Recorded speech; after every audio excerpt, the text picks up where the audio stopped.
Picture a place of grandeur, a place of power, a place that has been a silent witness to the rise and fall of empires, the birth of revolutions, and the signing of peace treaties. This is the Palace of Versailles, an enduring symbol of the absolute monarchy of the ancient regime in France. The story of Versailles begins in the 17th century, actually the Palace of Versailles. The original residence was primarily a hunting lodge and private retreat for Louis XIII and his family. In 1624, the king entrusted Jacques Le Mercier with the construction of a chateau on the site.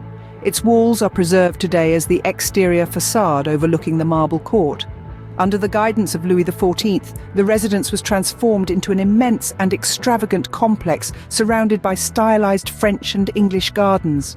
Every detail of its construction was intended to glorify the king, but it was his son, Louis XIV, also known as the Sun King, who saw the potential of Versailles. He envisioned it as a symbol of his absolute power and the cultural hub of Europe. From 1661 to 1682, Louis XIV expanded the chateau into a palace that could house up to 20,000 people.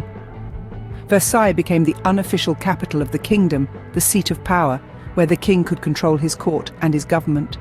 The palace was a masterpiece of Baroque architecture, adorned with an array of artworks, tapestries and sculptures. The Hall of Mirrors, a grand gallery overlooking the gardens, is perhaps the most famous room in the palace. The gallery extends more than 230 feet, 70 meters, and is characterized by 17 wide arcaded mirrors, opposite 17 windows that overlook the gardens below.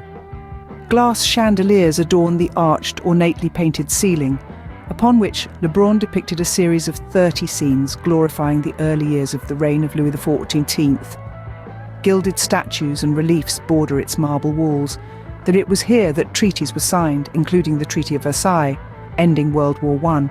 Following Louis XV, the palace continued its central role under Louis XV and Louis XVI.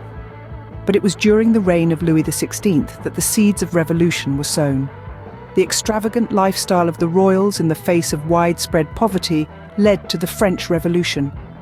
In 1789, Louis XVI, Marie Antoinette and their children were forced to leave Versailles, marking the end of the palace's role as a royal residence.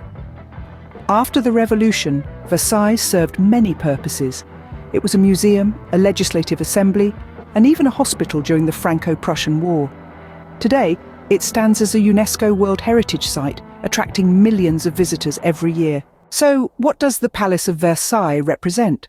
It's a testament to the absolute power of the French monarchy, a symbol of the grandeur and excess that led to the French Revolution.